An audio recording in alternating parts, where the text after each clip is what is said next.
Hello, welcome to the Metapod. Happy Tuesday. This episode releases. I was going to say Monday because that's when we're recording. But happy we're new doing week. An early record. Happy post. You could probably tell it's a pretty early recording because I sound like death has walked among my doorstep, but death actually flows through my veins. The POG championships have just happened. The Super Bowl of the Pokemon trading card game. Dunzo over. What is there to talk about now?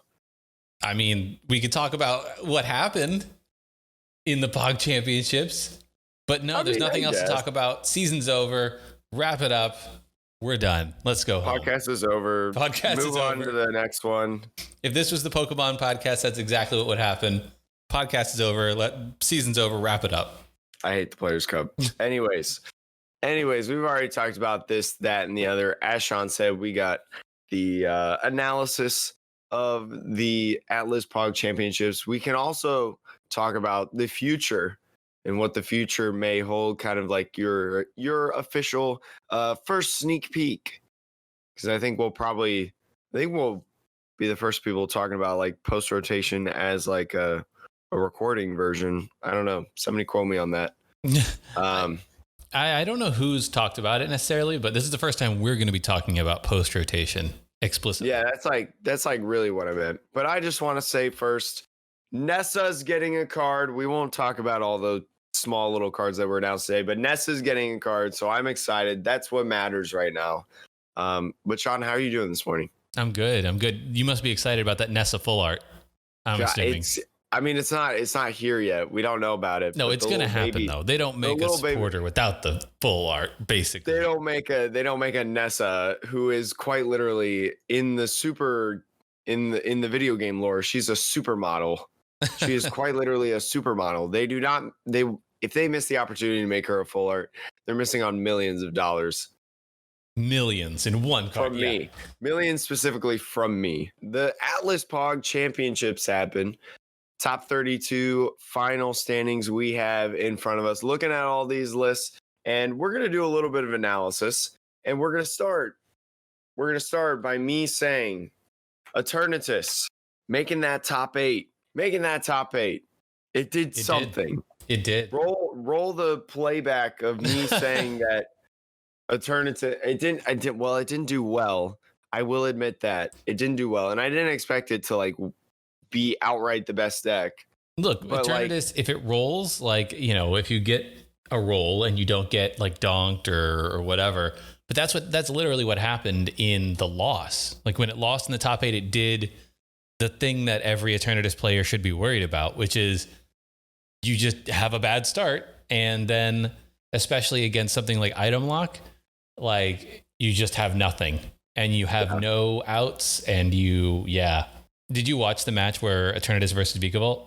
I did. I watched the top 8 matches, and it was the first, I think it was game 1 was the one where he was just like draw passing and just top decking like, oh, I top decked an Absol. I won't lose because I run out of Pokemon this turn. Exactly. It was just really sad. And I think eventually he was just like, I'm done with this. Yeah, eventually he was like, oh, well, let's go to game 2 because they are on a timer, which we'll talk about later. I was going to say, but yes, Eternatus did make a showing in the top 8. So I will not eat my words about Eternatus not being that great because it still didn't do amazingly, but I will acknowledge you will nibble on those words. I will make you nibble on them. You will snack on those words. That's right. Listen to me more.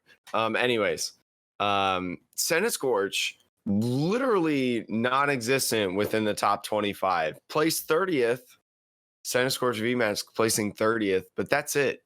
Why do you think Centiskorch just did so bad? I have no idea, honestly. I mean, if I look at this, like, I really don't know. I don't know why Eternatus did so bad. It may be that it was up against a metagame in the top that was just maybe a lot faster than it, because Eternatus, not Eternatus, Centiskorch, it's an evolving archetype, right? So you have to like take a turn, power things up, evolve, as opposed to the typical welder box in the past, which is you just try to go straight in, right?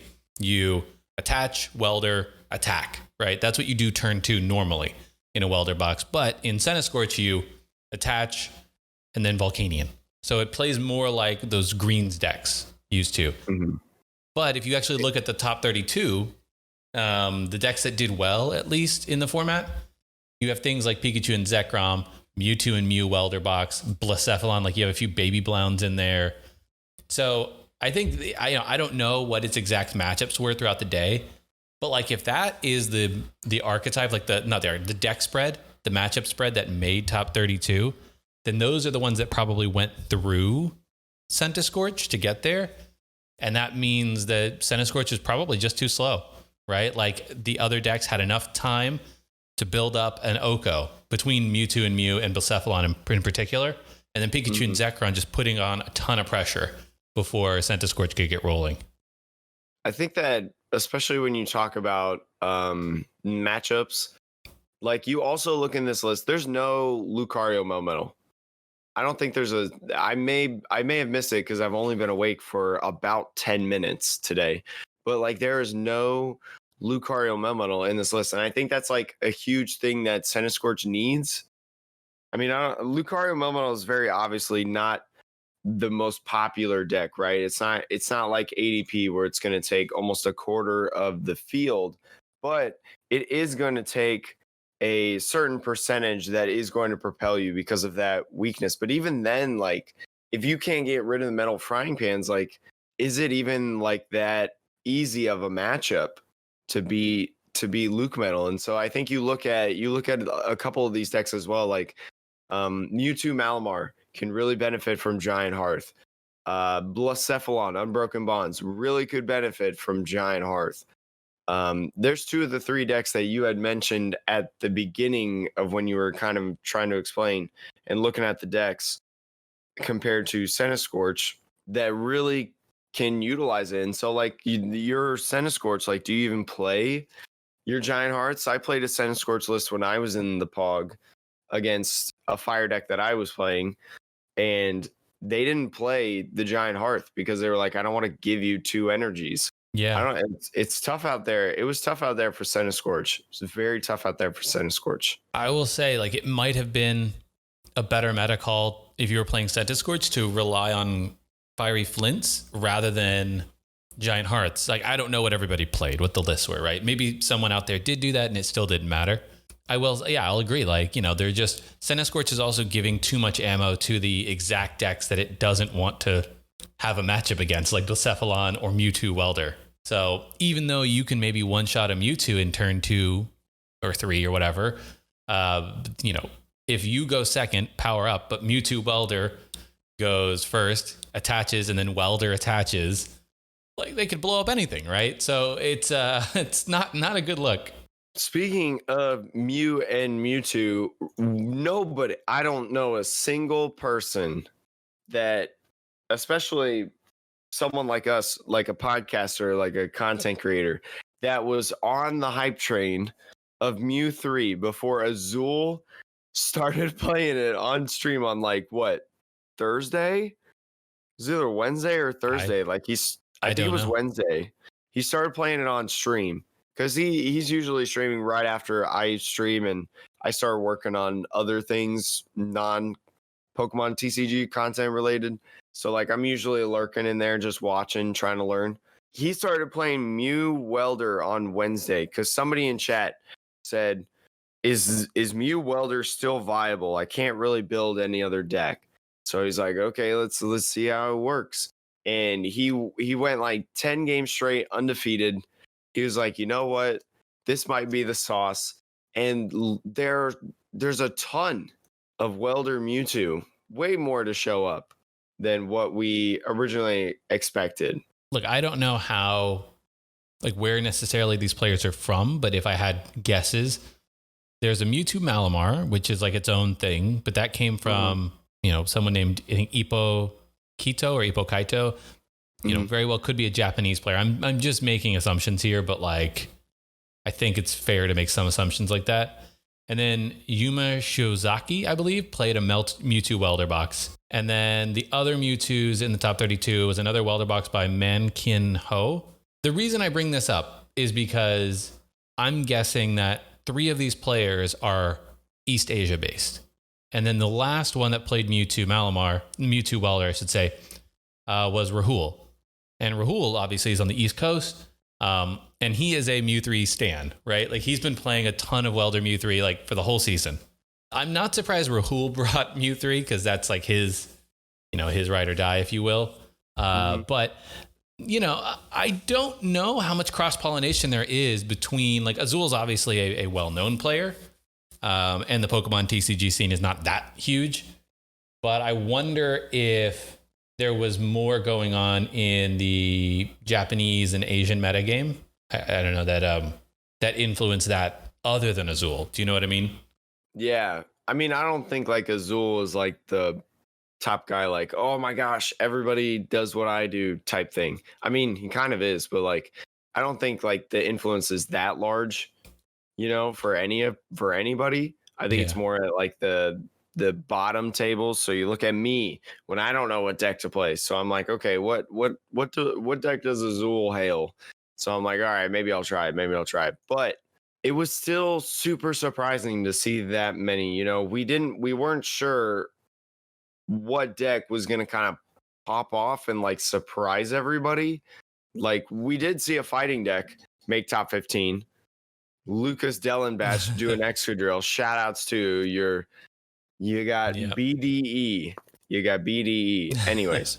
I will say the amount of Pikachu and Zekrom in this top 32 is surprising. The reason I say that is Pikachu and Zekrom is a deck that I'm like the power creep, right? I just keep thinking Pikachu and Zekrom is going to get pushed out because of Pokemon that more easily do 240 plus damage. And the answer keeps being no. No, it does not. And so you had like what, 1, 2, how many are in here? 1, 2, 3. A lot. 4, 5, 6, 7, 8. Oh my God. 8. There's a lot. In the top 32. 1/4. 25% of the top 32 is Pikachu and Zekrom. Not to mention that Isaiah Brander won the whole thing with Pikachu and Zekrom. Yes, Mr. Isaiah Bradner himself winning. Bradner, sorry. I mean, yeah. But here's the thing.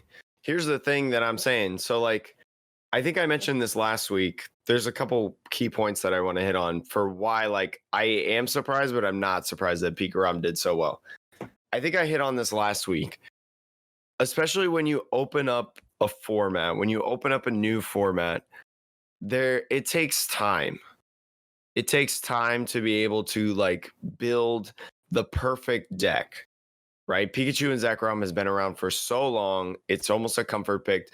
We know it works, right? We don't have to build like an entire new archetype like Eternatus and Centiskorch. It's Pikarom. Like Mewtwo, it's an archetype that we don't really need to work on. As well, and why a lot of people did it. ADP, archetype that we don't really need to work on. We just need to tweak a couple things with the list to make it better, and that is way easier to find the perfect list than just building an archetype from scratch. So you look at Pikarom, a very popular archetype in terms of the people that have played it throughout time, I guess is what I was trying to go there. 6% of the entire day one. Decent, it's a top 5 deck. Top 5 deck outside of day one. If it ain't broke, don't fix it. We saw it won the Limitless third qualifier. Now we're seeing it win here. The big thing about here, though, is that why I think it was able to really excel was because it had the ability to item lock. I think Vikavolt is just like that strong of a card. You look at a card like Seismitoad. Seismitoad EX was included in any deck that was like playing double colorless. This is the same thing with Vikavolt because Vikavolt has lightning requirements. Really, any deck that is lightning should be playing a Vikavolt because item lock is just so strong. It allows you to stall so much. And I think to that point, the winning deck played 2. So in some ways, it was kind of like a Pikarom Vikavolt, so a Pikavolt deck, which I think it's a smart call because like it depends on the matchup. So you give yourself this option of like, what kind of deck do I want to run? And look, it's not going to be a well-crafted Vikavolt deck because Vikavolt has other cards like Crushing Hammers or Galar Mines or Mareep or whatever in that format that's going to help it. But it's just, hey, in the right matchup or in the right situation, I can throw this down. either buy myself some time or really disrupt my opponent. So that's, I think, the best partner it has gotten. Like every set, there seems to be one new partner Pokemon they give Pikarom. And that's just been crazy. Wait, was there one in the Sword and Shield? Tapu Koko. Oh, yeah, that's right. Tapu Koko V, people played with that. Then Boltund came out and Rebel Clash, people played that. Now we're going to get Gigantamax Pikachu. Who knows? I mean, yeah, I'm done trying to write off Pikarom. And this is where we can start getting into post-rotation in a second. But like, I just, every format, I feel like me and so many other people to some degree try to say, Pikarom's probably dead. Pikarom's probably dead. And it hasn't died in like 4 formats now of that. And, I don't know, man. What will kill Pikarom? I don't know. Maybe nothing. Maybe rotation will be the only thing that kills Pikarom. Before we get into rotation, Sean and I both made our own runs in the Atlas POG Championships. I did Pod 2. Sean did Pod 1. I realized that I had not practiced enough just because of work and everything that I have going on in life outside of Pokemon. I was like, I have not been able to practice enough for this event. I don't know what to do. So I picked a comfort pick.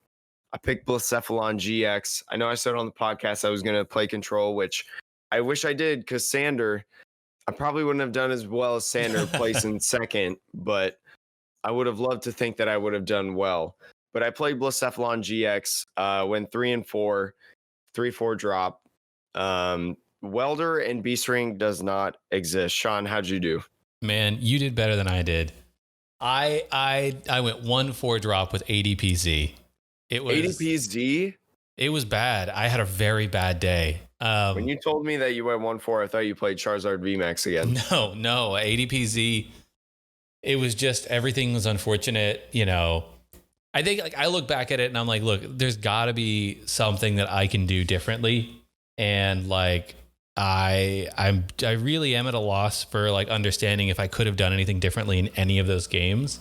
But it just felt like the one game that I won, I beat Control. My very first, not Control, it was Mareep. It was Sleepy Mill. So they didn't play Magcargo GX though. I don't know. But it was like a Mareep Mill deck. It wasn't Control, it was Mill straight up. And I managed to beat that because I was lucky enough to get all my bosses when I needed them and they never got milled. But then the other games, the other 4 in a row, I just got I lost to Excadrill because I turned 3 or 4 GX'd. I had a very, very, very bad start.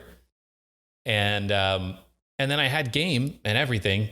I can't even remember what happened, but I basically had a game in hand and I don't know, something happened and my opponent got lucky and got their last boss's order. I mean, they didn't get lucky. They were able to go through the literally entirety of their last deck to get it. Mm-hmm. But it just, I know what happened. They hit 3 out of their 4 crushing hammers that they played. Yeah. And I was one energy short of game. I didn't even miss a turn. I just was one energy short. And it was just, that was unfortunate because like Excadrill mills itself and he didn't mill any of his crushing hammers and he hit 3 or 4 of them. And I'm like, okay, well, nothing I can do there. I don't know. So I won't go into details. That's just when you say like, fuck you, buddy. I mean, like it was bad. I got donked in one game. And then the other 2 were like, again, just basically donks. I didn't get anything. I mean, my deck like drew like gas. I was able to draw like a ton of cards every single turn. It was just the one turn where I needed 1 energy and 1 welder to donk little old Jirachi in the active. I drew like 25 cards. Welder was number 26. Oh man, so mad because I ended up losing that game because it was against Baby Blowns. Yeah, and that's what knocked me out of the tournament. But I do know like through like recording because I streamed my rounds. I do know through recording, looking back on it, like instances that I could have done something differently that I don't know would have entirely changed the game, but it would have given me a better shot to win the games because the deck was awesome. Like it can beat Mad Party. I beat Mad Party first round. It was crazy. It was awesome. It was exhilarating. What else did I beat? I beat a Senna Scorch. Then I lost to a Senna Scorch because they didn't play Giant Hearth, and I was like, huh. Come on, just put Giant Hearth down. Please, please, please. Yeah, just put Giant Hearth down. Anyways, but yeah, we won't spend too much time on our runs because obviously our run doesn't necessarily matter too much. It doesn't. It does not. We didn't make top 32. Props to you for bringing something that you felt confident and love and wasn't so obvious, and getting 3 and 4 with it. I know, like, it's not a day 2, which is what we all hope for, but props to you for taking one that final risk. ride. Yeah, I just wanted one final ride with the crew. I started saying the boys, but then I realized that Ultra Beasts don't have genders. that's right. So I was like, I gotta say the crew. I gotta get pronouns correctly, Sean. We gotta get pronouns correctly. I think the only other thing I wanna mention is, like, so if you did watch the stream, you might have seen a few of our ads for the Metapod. If this is your first podcast and if you're just joining, welcome. Hopefully you're enjoying it thus far, and you can certainly go back and listen to some of our other podcasts. But there will be more to come every week. But yeah, hopefully you also enjoyed those ads. I think the In Memoriam one was a hit in particular. Yeah, they played it twice. They didn't just play it once, they played it twice in a span of like 5 minutes. Shout out to everyone at Atlas POG running the event, running the stream. It's definitely really hard to run that stream, especially through Discord, because it is so dependent on the player's internet that you're taking the recording from in Discord. And especially in games where there was some bad frame rate, like the people control at POG mirror? were at least Or was it? Yes. Yeah, I don't know. It was one of those matches where it was just like, Yeah, because really I remember it was Sander versus the Marit Mill. And someone was like, why don't you just show Sander's screen? And this is one of the cool things that at least Atlas did to have a little bit of fun and recognize, like, hey, yeah, we're just doing the best that we can. They had mentioned that Sander's frame rate was even worse, and they were like, you probably don't want to watch that. So at least they were having some fun. one thing I want to mention, I think, the one thing I want to mention about POG, the last thing is the finals. And I know there might be some folks who don't like the way that the finale turned out.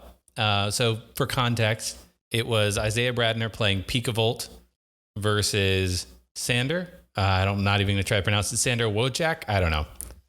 Playing his control deck. Now, if you don't know, Sander is a literal genius on control. That is his thing. That he plays. He's control. like literally the best control player in the world. Yes, he is amazing. And watching him too, it's like half the time. It's sometimes even hard for me to follow because I'm not a control player. And like the cards he chooses to put back into the deck with resource management, I was just like, man, this is so on another level. But it always seemed to work out, and I'm like, he just has this down. So, but I will say, the end of the game, Isaiah won the first match. He was able to get going early, power up a Pikarom on the bench, and then late game use that Pikarom to take 3 prizes. And that's like how that deck needs to win, is take a couple of early prizes and then set up a 3-prize turn with Tagbolt GX. That's how that deck wins. And so that was the first game. Second game was a very long game. I don't know, Jake. You watched the whole game, right? I watched the whole thing. I didn't take time of what it was.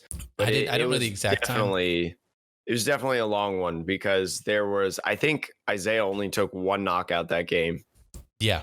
It was a very, very long game. I'd be surprised if it was anything less than 45 minutes. I think at any time, though, because Isaiah did a really great job. This is just analysis because I love playing control. It's one of my favorite, especially Rangaroo control archetypes have been one of my favorite throughout my entirety of playing.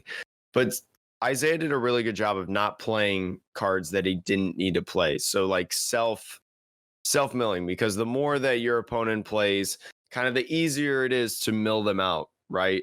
So like if you're not playing cards, you're running out the time. We're not saying that he's slow playing. He did not slow play in any sense. but like he made sure that if Sander was going to win, it was going to take a long time, especially because Isaiah kept using Vikavolt to item lock, not bringing Pikarom in the active, putting a Pikarom on the bench and just trying to build it up, but being able, because you're building up that Pikarom as well, they're not focusing Sander was not focusing hammers. like the crushing hammers or the Fabas, on the item lock Vikavolt.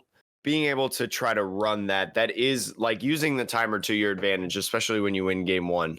That is a valid strategy. I think I just spoiled how that turned out, but I mean, I think it's fine. Like, we don't need to worry about spoilers.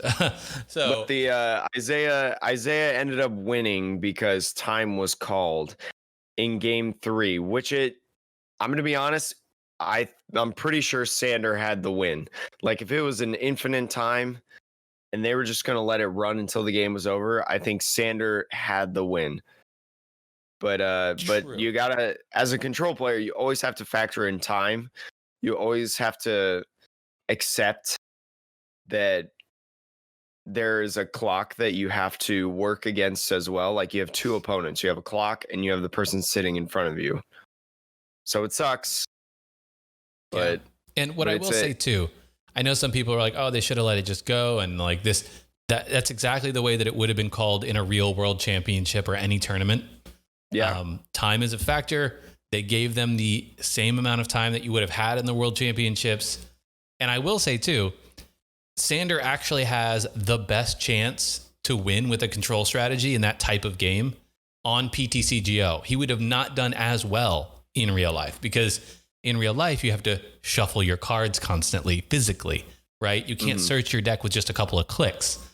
And the same goes for your opponent. So every action that Isaiah was taking was probably done twice or 3 times as fast as it would be done than it would be done in person. So you're getting like a double advantage almost as a control player in this format already. So I think, to your point earlier, Jake, I think Isaiah did not slow play at all. But I think Isaiah understood what the win condition for Sander was likely going to end up being, which is not just controlling the game, but doing it in the time limit. Yeah. And if you're like, okay, well, I'll take a couple of actions, I'll hit you to item lock you, and I'll pass, but like, I'm not going to draw into my deck anymore for the rest of the game. That's a very valid strategy. So yeah, that's item lock. Yeah. Item lock was a huge reason. Like, if there was no Vikavolt, I mean, I know we're going into a lot of ifs right now, but if there was no like Vikavolt, I feel like Sander would have been able to get everything done faster. I mean, I think that's just like, I think Vikavolt was the saving grace of Isaiah in this matchup. And I think that was the key victory of not only like how it went to time. Well, I can tell you why that is, because you have to, because we mentioned this last week, actually. I said to you, if Control wants to beat Vikavolt, it has to play Channeler. And I think I mean, it's the only deck that can play Channeler. Well, there was an interesting tweet I saw from somebody. I think it might have been Talonite. I don't know. Someone on Twitter said that like maybe ADPZ should have considered a single Channeler or two. Just because when you use Channeler, you also can re-attack with Zacian the same turn. You don't have to switch it. Oh, yeah, that's right. So it's like it has actually multiple uses in that deck. But like, again, it's probably not worth the space. But I agree. I think Channeler really just makes sense in that. But to the point of Vikavolt, right? The reason that Vikavolt won the match for Isaiah long term was because you forced Sander to have to play Channeler, every turn or two in order to use Scoop Up Net on the Delcatty and Rangaroo to keep it healed and all that stuff. Like that, forcing you to use one of your supporters that you use 2 of every turn. So you surge and usually use 2 supporters. In order to do that, you have to have one of those supporters be Channeler more often than not, instead of having one of those supporters being Balelba. Without that, Sander wins with the time, no problem. Yeah, I mean, he rarely used Balelba. Yeah. In any of the matches. I mean, it came to the point where Kirk and Joe were mentioning, oh, Balelba's in his hand, off to the discard. Like It was great to watch though. It was a fun series. It was a competitive series. I'm glad that Control made it because honestly, like I love Control. I mentioned it earlier. I need to watch it more because I need to take that next level on like how I can improve with that archetype. And so I feel like I learned a couple things in how to improve from my gameplay personally.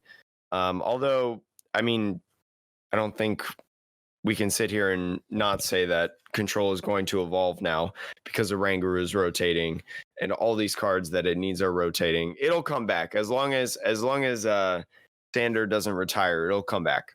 Now that we talked about the past, let's talk about the future because you can't play. Well, I guess you could play post rotation now, but post rotation happening on Friday, August 28th, I believe is what Friday is. Yeah, August 28th is going to be rotation.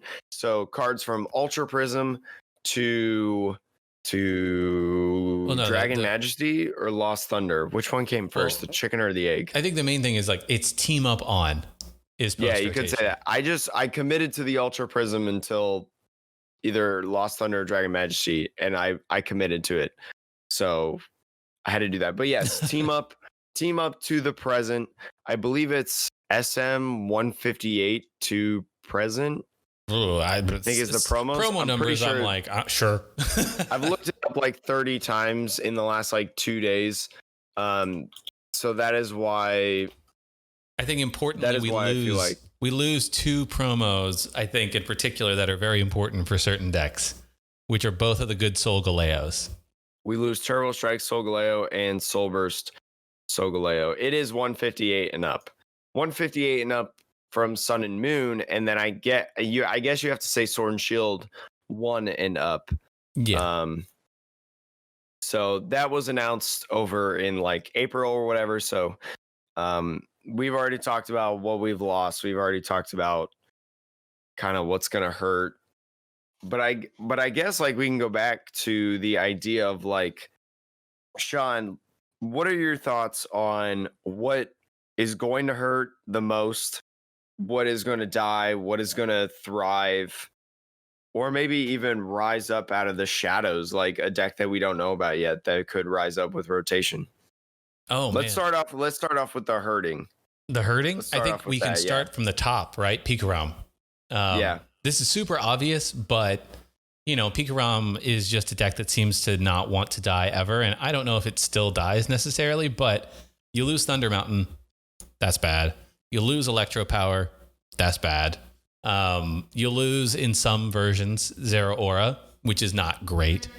So all three of those, but especially Thunder Mountain and Electro Power, I think make it a very, oh man, every, like I said, I don't want to rule it out because, you know, egg on my face, but if ever there was a time to rule it out and feel more confident, it would be now. Yeah. I mean, Picarom's been around ever since it released in Team Up and always considered one of the best decks in formats, whether we considered it or the results of tournaments made it that way. It's very interesting. And with the addition of Vikavolt, and you know, you still have speed energy, you can still search it out through Guzma Hala. I don't know what stadium would necessarily pair well with it. I don't know. Maybe somebody could make it work. Vikavolt makes it a much slower game, right? Vikavolt makes any matchup necessarily like pretty slow. Yeah. As we saw not only in the championship, but just knowing what item lock is in general. Does it still have some sort of inkling? I mean, Full Blitz is so good. I mean, Full Blitz is very good. You're absolutely right. And the combo of Full Blitz and Vikavolt seems to be really useful. It's like having I've been watching a lot of basketball too. Shout out to anybody who watches the NBA and saw that Luka Doncic 3 at the very end of the last game. Anyways, Pikarom and Vikavolt together is a nice combo where it's like having Shaq and Kobe, right? Yeah. If you need to light somebody up from the perimeter or through the outside through a shooting game, you can do that with Pikarom. if you need to go to the basket, drive to the hoop, just command the center, so to speak, that to me is like a Vikavolt. So depending on the game, you can choose which one you want to highlight. But I do think that losing Thunder Mountain definitely hurts from like, oh, well, can you get turn one, whatever, or... Yeah, I don't think you can get turn one full blitz anymore. That's very, you have to go first, and you have to not only attach, but you have to pop Coco. Well, you go second, you attach, you pop Coco, you energy switch. No way. Well, I guess you could run energy switches because that is in the format through Sword and Shield. So I guess there is a way. It's just like... It's not as easy. I think it becomes harder. Yeah. And I think the other problem is you lose Electro Power. So Electro Power was like strangely helpful all the time. Like I say strangely, but there's a reason why no other deck has a damage modifier like that, really. You think about like, okay, well, if you want to get a damage modifier anywhere else, you either got to play a Vitality Band, which is plus 10, which is not that great, or you're running some like weird Flapple lines or Volcarona lines or Diancie Prism's rotating, so it doesn't matter. But like, there's not really a lot out there that gives that sort of oomph, especially an oomph that's stackable. So that I think is a big difference because it doesn't let you stretch for certain knockouts anymore. So if you're sitting in front of a Jirachi, let's say, and you have Vikavolt out, you can't go 50 at an E-Power Jirachi is knocked out. It's just not possible. So you could get there with like Vikavolt, Vitality Band, Zigzagoon, but like now you're adding a bunch of cards that probably don't help that much in a bunch of matchups. And so like, I think losing that is actually the bigger problem, is like it doesn't help your math take prizes a little faster than your opponent thinks you can. There's definitely a lot of flexibility when it comes to Electro Power and like what you can and cannot do, or what you should and should not do. Yeah. In terms of Electro Power, which again, I will attest to what you said, makes it just an overall like super strong card. What other, do you think that Centiskorch, so like we talked about how Centiskorch non-existent almost in the Atlas POG top 32. Does Centiskorch now rise up? If Pikarom genuinely has a consistency, has a consistency and a damage output problem, if Pikarom cannot, like, basically from a speed perspective, push archetypes or decks away from that top table, then you also think, okay, what else is out there that has the potential to do that? I think Blacephalon, Baby Blounds might still be viable. It just depends on what you want to run. Losing Fire Crystal, I don't care.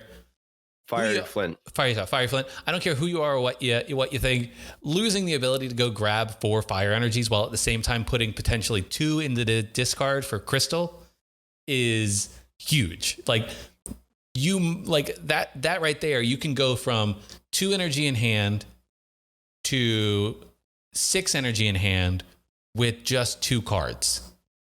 And like that's massive.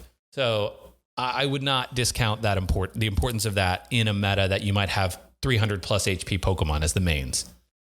So I think if those 2 decks suffer, and then you look at the last one, which is Welder Mewthury, in terms of like what decks can really just blow a Centiskorch up, those 3 might make room for Centiskorch, like might give it the time that it needs to, to come out and actually do well. You still have to contend with Eternatus, potentially. I played a Centiskorch against an Eternatus in a tournament, I don't know, a week ago or something. And, I just lost because they had attach, evolve, boss's order on my Centiskorch V on the bench. And that's just, okay, I'm done. Bye. So see ya. Yeah. And like, you still have that to worry about. But I think it might have room. I do think though, that there might be a problem that doesn't exist now, but will post rotation. And that problem is Inteleon VMAX. Yeah. I was hoping that you would mention that. People have been saying because Lightning is like Pikarom is dead. People are hyping up Inteleon VMAX as like the next control deck almost. I mean, it does 160 and 60, does some setup damage as well. Does 160 to the base. I mean, the hardest part on Inteleon VMAX is setting up. Mm-hmm. But you could also do the 60 that puts an energy back into your opponent's hand or something like that. Yeah. Right? You can combo that with Team Yell Grunts or Crushing Hammers. You can get rid of a lot of energies in a single turn. So I think that in some ways, like Luke Metal was very annoying because it discarded energy and then it prevented a lot of damage. I think Inteleon has the potential to be annoying in a similar fashion, which is like it just is stopping you from getting what you kind of need often, but doing so in a way that's still like an attacking archetype. Yeah, I mean, I think that Inteleon, I know that we're not talking about like things that lose anymore, but like in terms of decks that might come from nowhere, I think Inteleon VMAX has that potential. It really just is, can you find a build that is fast enough?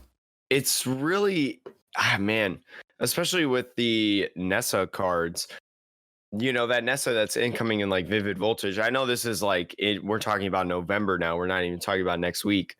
But like the support of just that alone, being able to go super aggro early to try to set up your board state and then like use Nessa after a couple turns of setting up.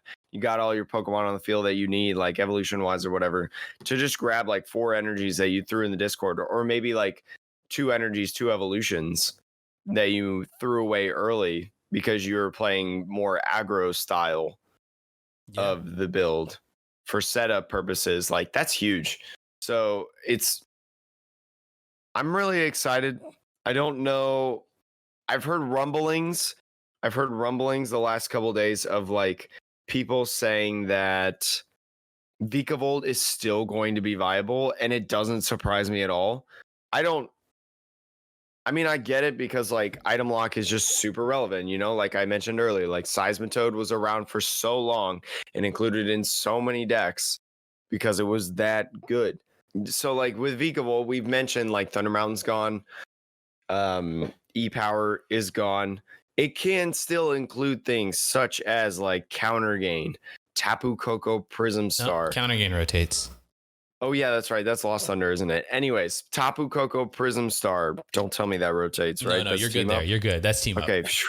Okay, but it still has like, you still have options. That's true. You still have options. And just like as item lock makes things a slower game, I don't know if this card or deck really dies, to be honest. I don't think it does. I'm not 100% convinced. It hurts, but I'm not 100% convinced that it's just gone. I think you're absolutely right. I think it definitely stays around. And I think you're right. Like that is a deck that Inteleon needs to be worried about, because I think it's less because of the first attack of item lock. But like if I'm up against Inteleon and I'm Vikavolt, maybe you item lock at certain points, but then you decide when it's right to pop off with Super Zap Cannon. And then maybe you run like, I know a lot of early Vikavolt lists were playing Turbo Patch, and you can still play that, right? Yeah, like there's your energy acceleration. Right. And so like, between that and, Super Zap Cannon, which would knock out an Inteleon VMAX in one hit to take 3 prizes, like it's kind of worth it at that point. Does it pair up then with Glimwood Tangle? Not talking about the sleepy version. Glimwood Tangle I know it doesn't rotate. It's like a brand new card. No, but Glimwood Tangle does not affect items or anything. It only has an impact on attacks. Oh, it only has an effect on attacks? Yep. That's how the card reads. Yeah, unfortunately. I mean, it would be really nice, but it's not like a flip, your next flip. It's just the attack. You can choose to reflip an attack.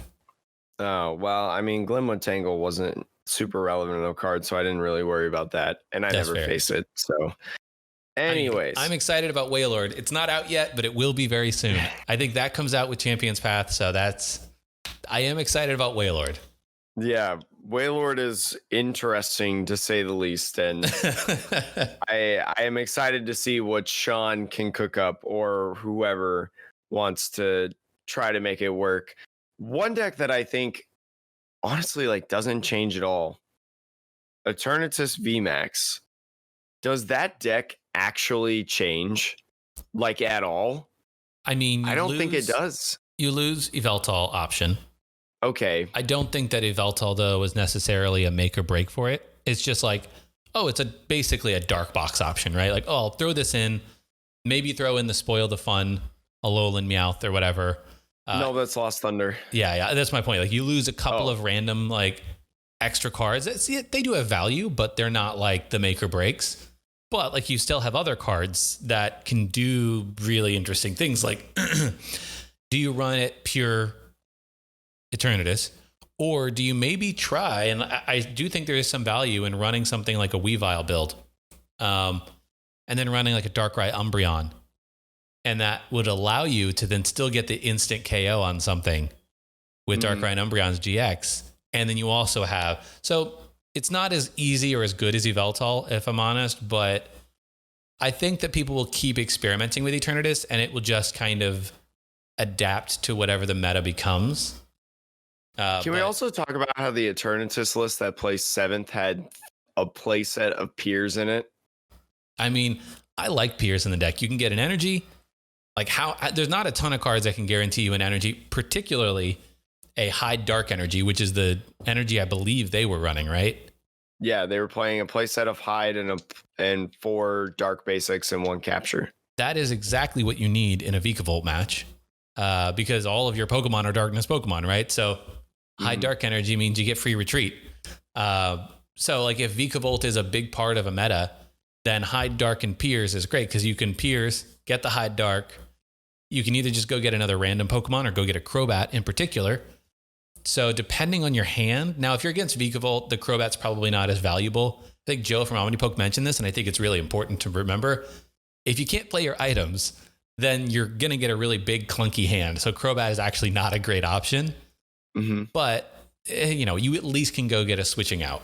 So that as a switching out against Vikavolt is still pretty powerful.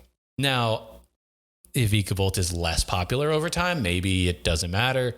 But I've always liked Piers. Piers, like, to me is like, if full arts have gone down in price, I don't know. But if they have, and you wanted it, if you've been considering it, it might be a good time to buy it, because I think it will only get more popular. I did it in the YouTube video. We did a series, Eternatus versus, I think it was like your Kartana deck. I played Piers in that list. I think I played 3. Wasn't 100% sold on Piers, but I do agree, like, it had some validity in it. So although I wasn't say that I was on the Piers hype train, I wasn't a Piers hater either. So, but I just thought it was cool to see a playset that I know so many people wrote off, like such an instrumental part of the deck, I felt like. Yeah, and I think another important part about Piers that people don't even remember outside of Eternatus is you can use it to go get a Crobat and to get any kind of energy, which, there's Charizard VMAX lists. I know it's not a good deck. I get it. But any deck that runs triple acceleration, you can use Piers to go get your triple acceleration and a Crobat to draw. That's nuts. Or you could use Piers to go get your twin energy if you're running, Mad Party or whatever. So, it has real validity outside of Dark decks too. And it's not as expensive a card to play as a Guzma and Hala is. So, definitely something to keep in the back of your mind. It's certainly, maybe, I don't know if it's a 4 of necessarily in every deck, depending on the deck you run. Somebody said on Twitter, it's the kind of card that, like, it's either completely dead or completely gas. It's only ever one or the two. There's no in between. And that feels like a lot of cards sometimes, especially Welder. Oh boy, Welder. I'm still mad that I whiffed Welder to knock out that Jirachi. I'm still super mad about it. Are there any really other archetypes that you are dying to cover, man, right now, post rotation? Whether they hurt, help, come out of the shadows. I don't. I'm really trying to think right now of what lives and what dies. Mew 3, I really think it's its last ride into the sunset. you lose all the Solgaleos that are good. Don't get me wrong, you still have a lot of Turbo good. Strike Silvally. Yeah, I guess you have that, but I mean, No, you lose that. It was from Ultra Prism. Yeah, so yeah, you have you have no like Turbo Strike-esque options. Exactly. Yeah, you have no options. Like you still have Victini, which like some of the Welder ones play, but generally speaking, like Mewtwo Malamar is literally dead. That's gone. Yeah, Malamar is literally dead. So, if it sees play, I think it'll have to really change quite a bit because your card pool of options just is shrinking now very significantly. So, yeah, I'm not really sure about it. That's one that I think you could probably say like sayonara to. There will be a contingent of people who still play it from time to time. Maybe it will see random success here and there, but I don't think it's going to be a contender anymore. And then I don't think we really need to talk about ADP Zacian. I mean, truthfully. ADP, ban ADP. I played ADP, and I'm saying ban ADP. Yeah, I would be perfectly all right if at the end of the video we just burned ADP instead of the Oranguru. Well, next year. That's for next year. Next year. Can we also burn Reset Stamp? Man, did that break your spirit when you were playing this weekend? No, it's just like anytime that I've ever played Reset Stamp. Anytime I ever play Reset Stamp, I quite literally have an unplayable hand, but my opponent, when I Reset Stamp them, has like research and energy to attach. Like, why? Reset Stamp, I don't think Reset Stamp has ever like worked for me. Never like worked in my favor. It's definitely a small percentage if it has. But I mean, you look at ADPZ, I mean, yes, you lose the opportunity to have like order pads and stuff in your deck, but some of the lists were not playing order pads. I know Pablo had a list that played 4 order pads, 4 metal saucers, so that definitely helps his style, his build of the deck. Also had some acrobikes in there, but like ADP didn't have to play order pads. ADP didn't have to play acrobikes. It just made it a little bit easier. So I still think ADPZ is going to be one of the top decks in the format. ADPZ is an interesting deck in that the more I think about it, ADPZ doesn't really. How many wins of big tournaments does it actually have under its belt? 1. Yeah, it doesn't necessarily win, but like it's one of those that's like it's a safe pick to do well, and it's because of that safe pick to do well that people counter it. Well, I think my main problem with it is, people think about like, oh well, you only ban something if it's actually ruining. Like if people will say, oh, it's not winning a bunch of tournaments, why are you banning it? It's that, to your point about like it's a deck that a lot of people will pick, and when a lot of people pick it, it naturally has the tendency to gatekeep a lot of other ideas and decks. And that's not to say that the format isn't somewhat diverse. I actually do think the format has some diversity, which is good. Oh, this is way more diverse. Way more diverse. But all that said, the reason I would be for an ADP ban at this point is because I think ADP has had its moment. It's definitely, but like it's just tiring at this point when you play games where all your opponent has to do is gust 2 things on the bench, and you're just like, oh, come on, like, please don't have boss, but you always have boss. So even as somebody who played ADP to no success this weekend, I still think that it gatekeeps enough interesting decks that can't succeed with it in the meta that it is enough of a problem. I haven't played long enough to like really know a lot of formats. Or really, like, this is my first card game, and this is, I mean, I touched Magic the Gathering Arena a little bit, but like I'm not going to be like trying to go to Worlds in Magic, but like ADPZ's GX, especially the Plus, I think is just like bad for the game. I don't know. Yeah, I think it's just bad. I'm okay with the 30 damage, but the 1 extra prize is like, I don't think it's good. But anyways, I'll stop being a Debbie Downer. No, I mean, I agree. You probably all heard about how ADPZ sucks, whether that's from us or other people. Well, I think I lost my train of thought. I think that's probably going to be it for me on like post rotation. I mean, obviously we'll see some events. I know that Hegster, Ethan, is going to be running a post rotation event starting tonight, the night that we record this, Monday. And shout out to Ethan. I don't know if he saw our one of our ads where we're like pretending to be casters, but I will be casting the event tonight with Ethan. So if you hear this and I don't know, and you want to go watch the VOD, I guess on Ethan's Twitch on Hegster TCG, you can go watch me cast. Hopefully I'm not absolute trash. But so that'll be, I think, the first real like post rotation events. And then there's a tournament this weekend. I don't know how many people are doing it, but it's like a Hyperlux tournament that has a pretty big cash prize. Yeah. So now that POG is like finally $2,000, $2,000 cash prize.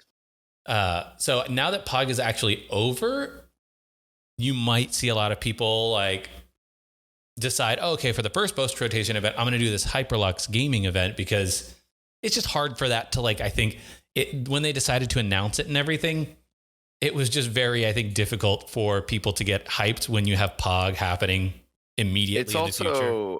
It's also a $15 entry, which I'm okay with. Like $15 is fine, especially when you're talking about a pool of $2,000 that you could possibly win. Like $15 is still less than what you're going to pay for a League Cup, right? Yeah. So I think a League Cup is like $25. I mean, it depends, but yeah, it's over like League Cup-ish prices, like maybe a low cost League Cup. Yeah, and plus, like you could go. I think Azul GG, I think Isaiah Williams, and I think Danny Altavilla all have like codes to where you can make the price $13.50, which you may be thinking like, oh, $1.50, like that's nothing. Well, to me, a college kid that is literally scraping pennies to be able to survive, $1.50 is a lot. Cool tournament upcoming. I don't know like what else we can provide that would like be an analysis for that, but that is something that we will cover next week once those results come out and become public. I'm definitely going to watch the stream. I'm sure somebody's going to stream it on Twitch, whether that's like as a caster or as a player. So I will be watching that. Is that on like Saturday and Sunday? Yeah, the 29th and the 30th. So what is the 29th? Yeah, Saturday and Sunday. So if you got nothing else to do, and if you are, just so excited to play another 2-day event after this POG event, then this is the one for you, Hyperlux Gaming. So yeah, I think that's going to wrap it up. How about you, Jake? I mean, I think that's going to be good. All right, go get some coffee. My dude. I woke up, so my alarm didn't go off, Chad. We said 7:30 a.m. and so I set my alarm for 7 a.m. I screenshotted my alarm that was still on. No snooze, nothing. Said to confirm, Sean. It said 7 a.m. It did, and I did not wake up. I woke up. It was like 7:45, and I was like, "What the fuck?" And I rushed out of bed, and I haven't had coffee yet, and my brain is dying because I have a caffeine addiction, also a Pokemon addiction. Addicted to Pokemon and you have caffeine. Satiated the Pokemon addiction before your coffee addiction, and I appreciate that. What is better, being addicted to Pokemon or being addicted to coffee or caffeine? I would say, I mean, I don't know, man. At least a Pokemon addiction will bring people together. But a Pokemon addiction, you'll run out of money. Coffee's expensive Caffeine too. Addiction. My coffee is not expensive. Okay, okay. Well, hold on. Don't stop the podcast. We're still rolling. If you go to Starbucks every day, yeah, coffee's expensive. But if you're like me and you buy the Kroger brand tub, holy cow, that's like $5. Hold on, let me go get that tub to see how big it is. It's only a few dollars for a whole month's worth of coffee, basically. Yeah, it's more than a month. I drink coffee every day. I drink it's like 3 cups technically, because that's how big my freaking mug is. And that's like what my coffee maker just makes. It's like 2 cups of water, but it makes 3 cups of coffee. I don't understand how that makes sense, but that's just how it goes out. But like, that literally, it lasts me way more than a month. It lasts me like a couple months. And I drink it every day, and I do 2 spoonfuls of coffee. So it's not water, but it's not like you sip it. It's not like you sip a thing of vodka and you're like, ugh, you know? Well, anyway, hopefully everyone's enjoyed this coffee making podcast. Hey, if you ever want to talk coffee with me, I love coffee. I love coffee. So somebody, you need to set up like a gift thing on your Twitch then for people to send you good coffee, not the Kroger brand. I think Stream Gifts disbanded. Well, I think Stream Gifts disbanded. I was thinking about Amazon signing affiliate up for it. links down there or something. Yeah, get this man some good coffee. Amazon, where you at? Sponsor this kid. I'll get you coffee sales on your website. Amazon, where you at? All right. Well, thank you to POG for hosting the event. Congrats to Isaiah. And yeah, we will catch you all on a future episode. Thanks to everybody who joined us for the first time this week. And, if you are hearing this and you haven't subscribed yet, do that on whatever podcast platform and leave us a review. Let us know what you think. Even if it's a 1-star. I just want to leave out by saying Eternatus made top 8, so Jake was right and Sean was wrong. Woo!